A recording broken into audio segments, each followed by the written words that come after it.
This message comes from Workday, the enterprise AI platform with a deep understanding of your organization's context and guardrails, so every AI action is permission-aware, giving you the ability to get work done right.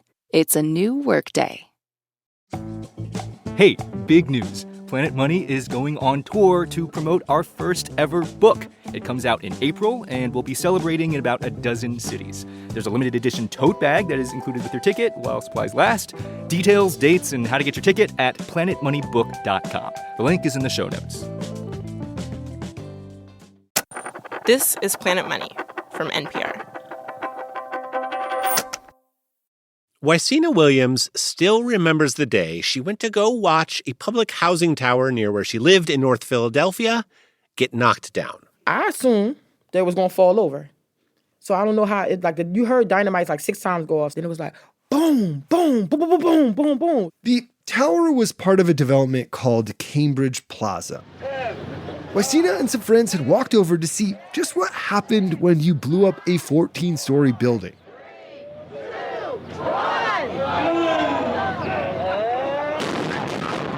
We was like, oh, it's gonna come down on us and all this other stuff. No, actually, it came down, but it came, that's probably so much, that's why they say so much smoke comes up, because it just like smashed itself down. That demolition was part of this massive federal program started in the early 1990s called Hope 6.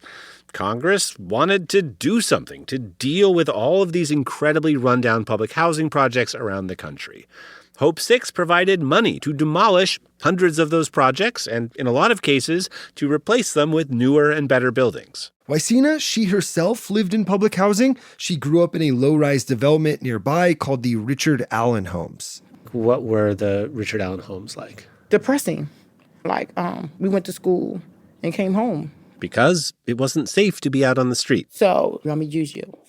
And you had to come to Richard Allen. You would have rolled past like, I'm not coming in there. Or you was greeted, probably a gun to your car. They probably would have thought you was coming to get drugs. So it was petrifying, really. And how well maintained were the buildings? So we had lead. The paint was chipping. The RV color was brown. The floor was brown. The wall was brown. You know, it just wasn't bright. It wasn't happy. So Wysina was thrilled when she and her mom and her son and her sister were allowed to move into a brand new home in Richard Allen, funded by Hope 6. It was a relief. It was peace. Our windows open. We have fresh air. We control our heat. I had my own space. I loved it. From 1993 to 2010, 262 different public housing projects around the country were knocked down and replaced with Hope 6 money. So think like Cabrini Green in Chicago, the Desire housing projects in New Orleans, and, the Richard Allen homes in Philadelphia. Beat-up old projects were knocked down and, in a lot of cases, replaced with public housing that was newer and safer and more connected to the neighborhoods that surrounded them. But there wasn't enough funding to redo all of public housing in the United States. Some folks got to live in newer, better buildings. Others, they were stuck with the older, worse buildings. And in that way, Hope 6 created a kind of nationwide experiment. This experiment, it had the potential to change how we help people in public housing, but also how we help people in all these other kinds of low-income neighborhoods. Our country is really segregated economically. Hope 6 tried to reverse that. It tried to transform neighborhoods with really concentrated poverty into neighborhoods with mixed incomes. And if that approach worked to lift people out of poverty, maybe it could become a model for poor neighborhoods all over the country. But no one really knew whether that Hope 6 experiment actually worked until now. Can you just read the name of your study? The title? Creating High Opportunity Neighborhoods. Evidence from the Hope 6 program. Did you get a lot of evidence? We did. The evidence gatherer here, Harvard economist Raj Chetty. Should people keep listening to this podcast to hear all the evidence? Absolutely, they should. I think the evidence is very compelling. Thank you. Wow, you really sold it. That's like the worst trailer ever. You should do like with like a deeper voice. Remember those like 90s movies where it was that one guy who did all of them? The evidence is compelling. Hello and welcome to Planet Money. I'm Keith Romer. And I'm Greg Rosalsky. And all jokes and bad impressions aside, that evidence, it is actually really compelling. Raj and his team got access to all this data for more than 1 million families in public housing across 3 decades. And they are releasing their analysis of that data in a working paper today. This podcast, it's hot off the presses. This is big for us. Today on the show, what they found. One of the clearest answers ever to this absolutely crucial question. Can we help people rise out of poverty by improving the neighborhood where they live?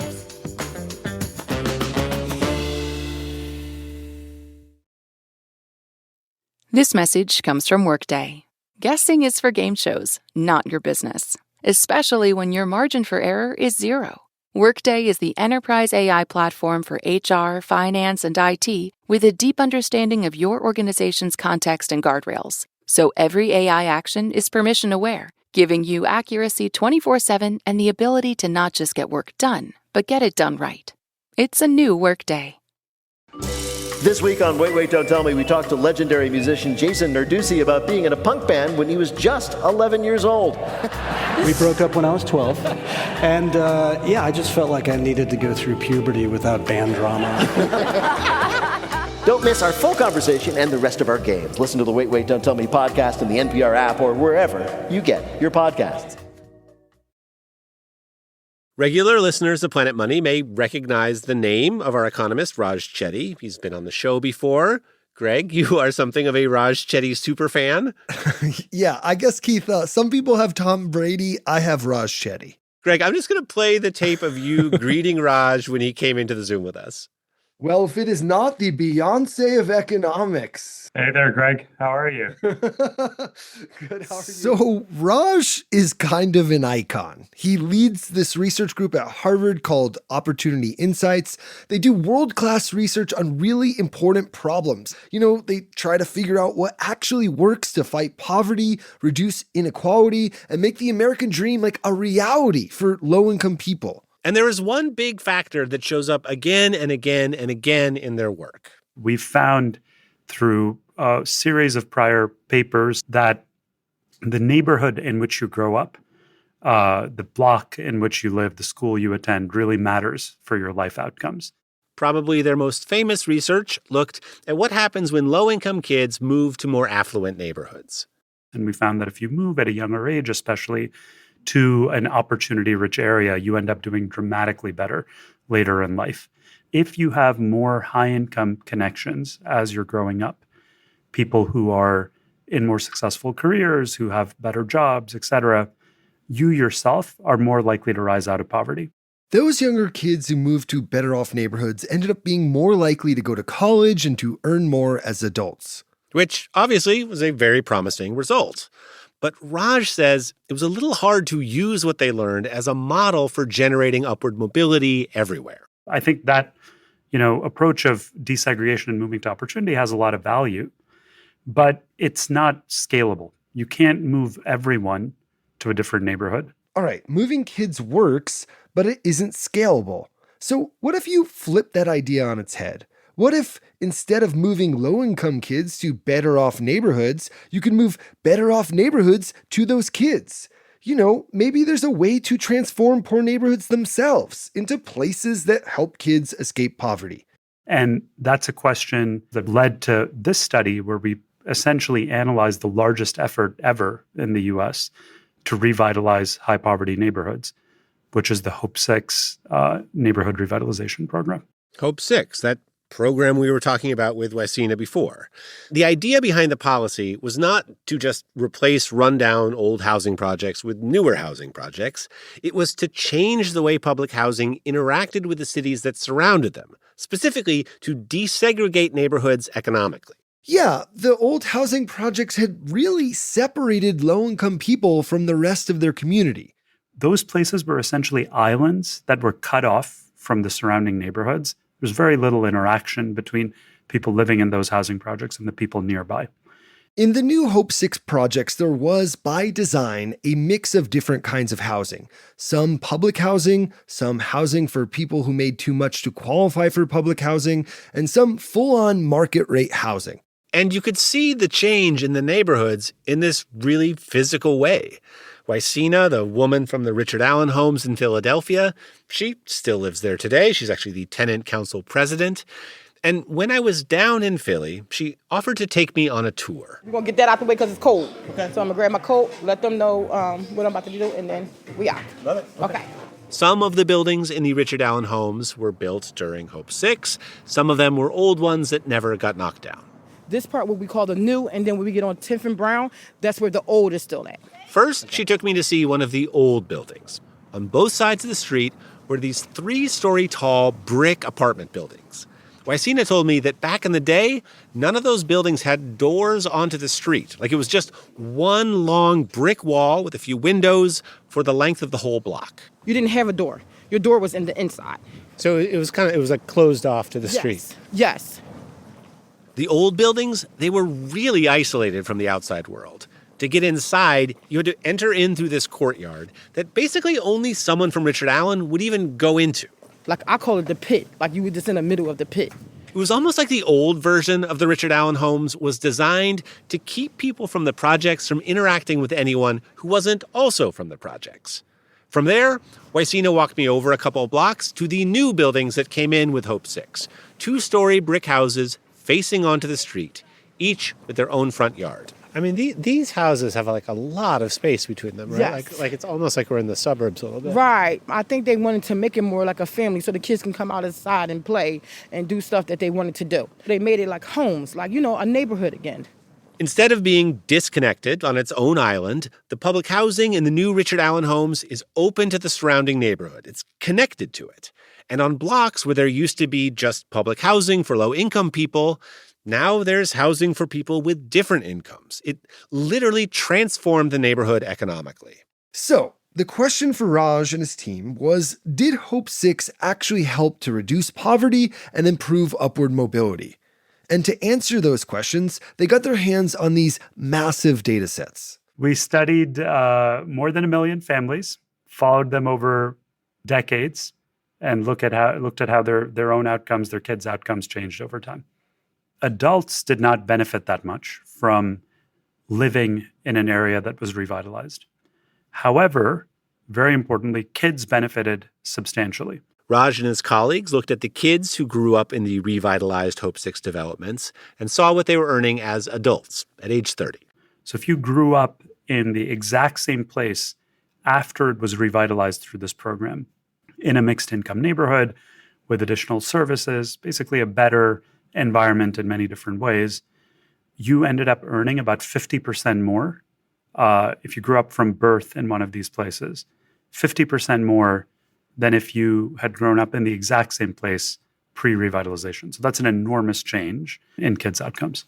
To be clear, that number is kind of an extrapolation. So different kids lived in Hope 6 developments for different amounts of time. Some were there for only like a year, some for their entire childhoods. And according to the team's calculations, the average kid who spent their whole childhood in a Hope 6 development, they would see a roughly 50% boost to their income. Hope 6 kids also went to college more often. Incarceration rates for the boys who grew up there went down. And those are pretty jaw-dropping findings. But it was possible that they didn't have anything to do with making neighborhoods more mixed income or connecting public housing with the rest of their communities. In other words, Hope 6 might not have been what caused these good results at all. I saw some evidence suggesting, I think including in your paper, that the Hope 6 projects were much more selective in who was allowed into them. Yeah. What would you say to that concern, that these kids are just systematically different? There's really kind of 2 main explanations for why we're seeing kind of gains for the children who grow up in the revitalized sites. This is Matt Stager, one of the economists on Raj's team. He says the first explanation was that, yes, Hope 6 was causing the good results. A second explanation, which is the one you're hinting at here, is one of selection, in which the types of families that move into these revitalized public housing units may be different in ways that their kids would have done better in the long run, regardless of where they lived. And to a lot of housing advocates we talked to for this story, this second explanation seemed really plausible. In a lot of places, there was this whole screening process to get into the new Hope 6 developments. Some people who had lived in the old housing projects simply weren't allowed to move into the new buildings. And for Raj and Matt and the other researchers, this presented a real problem because it wasn't random who moved into the new Hope 6 housing. Economists call this selection bias. It was possible that the reason kids in Hope 6 were doing better as adults was, like Matt said, just that they were always going to do better, no matter where they lived. To get around this problem, the team went back to an idea from earlier studies, an idea about how neighborhoods shape the way kids' lives turn out. The way that neighborhoods influence people operates through kind of an exposure or dosage model. So in other words, what the literature on neighborhoods has shown us is that the influence that a neighborhood has on you is proportional to the amount of time that you spend growing up in that neighborhood. The team had data on how long people lived in Hope 6 developments as kids. And it turned out you saw a way bigger impact on the kids who were there for a long time versus just a year or two. You could see that dosage idea in the data. Each additional year that a child spends in one of these Hope 6 revitalized projects increases their earning by almost 3%. So, yeah, it looked like Hope 6 caused better outcomes, but it could still be the case that families who stayed a long time in Hope 6 were just different from the families who stayed a short while. Yeah, maybe those families who left super quickly were somehow less stable, and that was why their kids saw less benefit than the kids in families who stayed put. And this is where they made this move in the research that is honestly just so clever. I'm going to give it like official Planet Money tip of the hat. Whew, Planet Money tip of the hat. That's a huge award, Keith. So what they did is they went ahead and compared the dosage effect within families by looking at siblings who both lived in Hope 6 housing, but for different amounts of time. Consider a family that has an 8-year-old and an 18-year-old, and they move into one of these revitalized public housing projects. The younger sibling should earn more later in life compared to their older sibling who only spends a year in the public housing project. That's exactly what we find in the data. Okay, so yes, they were now pretty confident that what they were seeing in the data was real, that there was something about growing up in the new Hope 6 public housing that made a big difference. But to be able to use their findings to shape policy going forward, they really needed to sort of hone in on what was actually causing this improvement in outcomes. Because if it was about just improving the physical housing itself, you'd want to put all your money into that. Or if it was about the whole mixing incomes idea, just do that. Or maybe it was about some third thing that they weren't even thinking of. Basically, it wasn't clear what part of Hope 6 exactly was causing the big difference in outcomes. At some point, Matt started explaining this puzzle to Carol Naughton, a woman he knew who ran a big housing nonprofit. I remember talking to her and saying, look, we find these big gains, but we want to go beyond just understanding that the program work and say something about why it works so that we could potentially kind of scale up this type of intervention. Carol's from Atlanta, and she told Matt that she had noticed that not all Hope 6 sites in Atlanta were the same, that some of them did much better than others. And in her experience, it was the sites that were located near more economic opportunity, near more affluent areas where there were some economic resources to tap into. That's where she thought that the program was most successful. And Matt was like, what if we went back over our data and grouped Hope 6 developments according to how well off the neighborhoods around them were? And so, out of that discussion, we took that, back to the data and looked in the data, and that's exactly what we found and turned out to be kind of a key turning point in our ability to figure out what was actually going on in terms of driving the mechanisms. So just to underline a little bit what Matt is saying here, not all Hope 6 developments were created equal as far as this whole income mixing idea went. If a Hope 6 development was near richer neighborhoods, the kids in public housing there tended to do really well. If surrounding neighborhoods were poor, though, the kids in Hope 6 development saw no gains. It's only in cases where the kids who live nearby had better outcomes, were from more affluent families, do we really see meaningful gains of the program. This strongly suggests that Hope 6 caused better outcomes, not because it improved the housing or got rid of lead paint or whatever. It suggests that these new neighborhoods fostered more social integration between kids from different backgrounds. When that crucial ingredient was missing, the Hope 6 kids did not see better outcomes. And they were even able to show that the Hope 6 kids really were interacting more with the more well-off kids. They were more connected to each other on Facebook and more likely to live together as adults. And that is what appeared to be central in driving the long-run gains in their outcomes. So it's not the architecture, it's like who you're interacting with. Yeah, not the architecture per se that generated these gains. Now, this is all pretty astounding. Low-income kids do way better when they interact with or are friends with higher-income kids. This is a crucial finding in their paper. And it left us wondering, why? So we asked Raj, why would these social interactions matter? So that's actually something I want to drill down on. And I realize this is in some ways beyond the scope of the paper, but it feels like a really present question, which is, what are the possible stories for why that's occurring? Yeah. So 3 different mechanisms through which we think connections matter for kids' outcomes. They don't have clear data on this, but Raj has some theories. Theory number 1 is about how people get jobs. If you're connected to somebody who's got a good job at a high-paying firm, you're more likely to get that job. And so cross-class interaction just directly affects the internships you get, the career you might end up pursuing. Theory number 2 is about information. Information that you might get by hanging out with your higher income friends or their families. You get information from people who are exposed to different things. If you live near somebody whose parents went to a college, you might be more likely to think about applying to that college. You've at least heard of it. Raj's last theory is the one he personally finds the most compelling, and it's about what kids think is even possible for themselves. I think people's aspirations and what they try to achieve themselves are greatly shaped by who they're around, especially as they grow up. I can say that from my own personal experience. I grew up in a family of academics, certainly greatly influenced by that in my own career choices. And I think, conversely, kids who have never had exposure to science, never had exposure to people pursuing higher education, pursuing business, and so on, may just not see themselves. They may not even know where to start in terms of pursuing those opportunities. And so I think that's a really central reason that these kinds of interactions likely matter. Now, there's a part of me that reads a study like this and is like, this is great. We did it. We have an answer now for how to reduce poverty, how to cause upward mobility.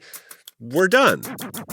But then it never seems to work out quite that cleanly in the real world. So next, we're going to talk about how we're actually doing as a country at putting the ideas from this study into practice. And we're going to go back to Ysena, who raised her own son in a Hope 6 development, to see what she thinks about the study.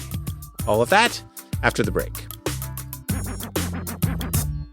This message comes from Workday, the enterprise AI platform with a deep understanding of your organization's context and guardrails, so every AI action is permission-aware, giving you the ability to get work done right. It's a new Workday. This message comes from American Home Shield.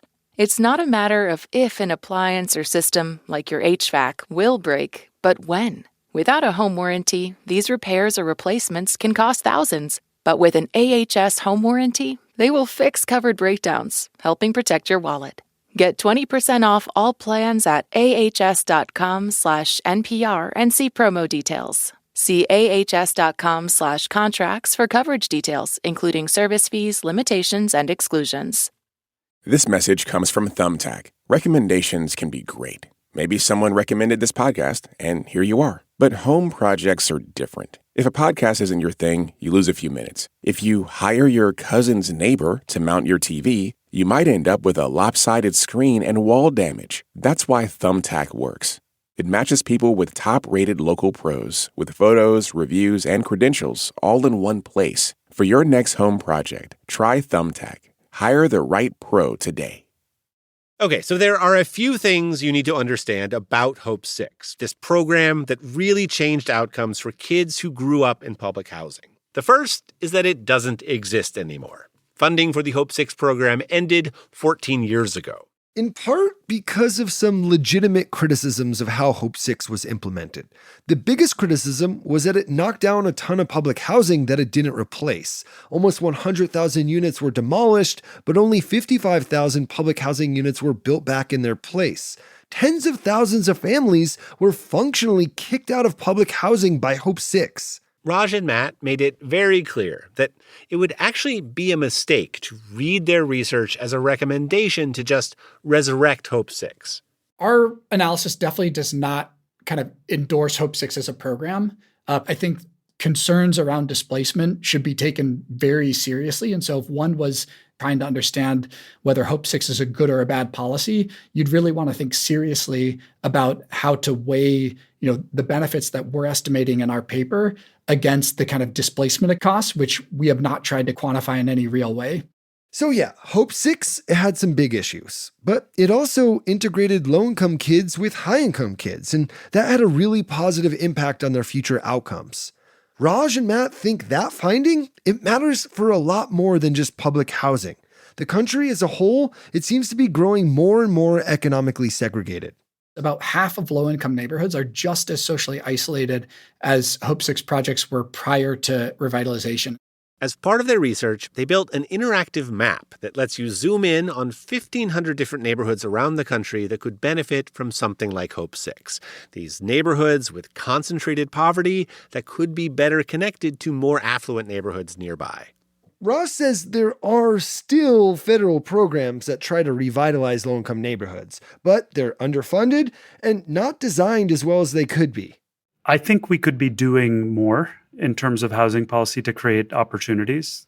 I think we could be both spending money that we're already spending, which is $70 billion a year on various affordable housing programs, more effectively. And we could potentially expand certain programs and design them better to improve outcomes. And he says we could help low-income kids connect to higher-income kids in all these other ways too, through schools and sports and even the way we design mass transit.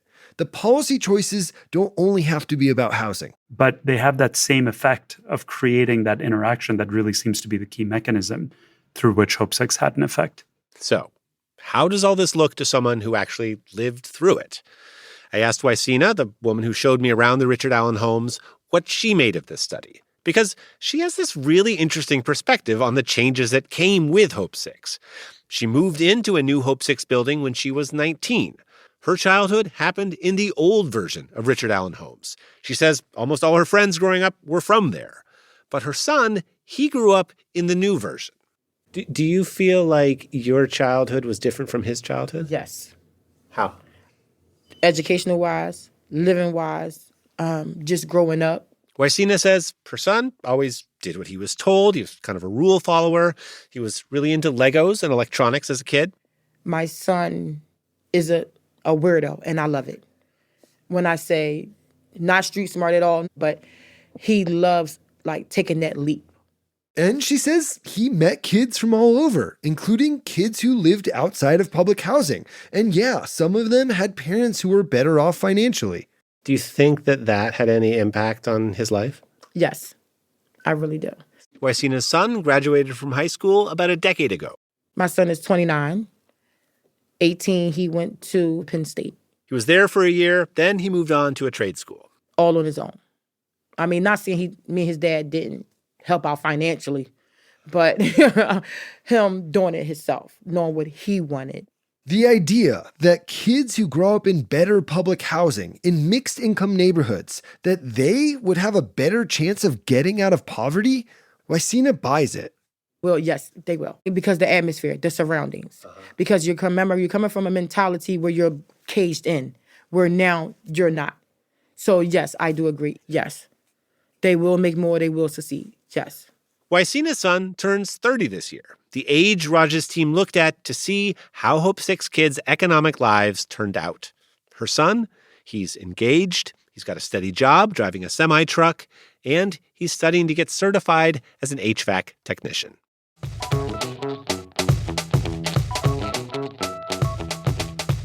If you want to learn more about the study in this show, Greg also wrote an amazing Planet Money newsletter about it that does an incredible deep dive on the research. You can sign up for that at npr.org/Planet Money newsletter. Planet Money, we're also putting out a book, and we're going on a book tour. You can see us in person in April. We're going coast to coast. Details at planetmoneybook.com. Today's episode was produced by Luis Gallo with help from Sam Yellowhorse Kessler. It was edited by Jess Jang, fact-checked by Sierra Juarez, and engineered by Jimmy Keeley. Alex Goldmark is our executive producer. Special thanks to Larry Vale. I'm Greg Rosalsky. And I'm Keith Romer. This is NPR. Thanks for listening.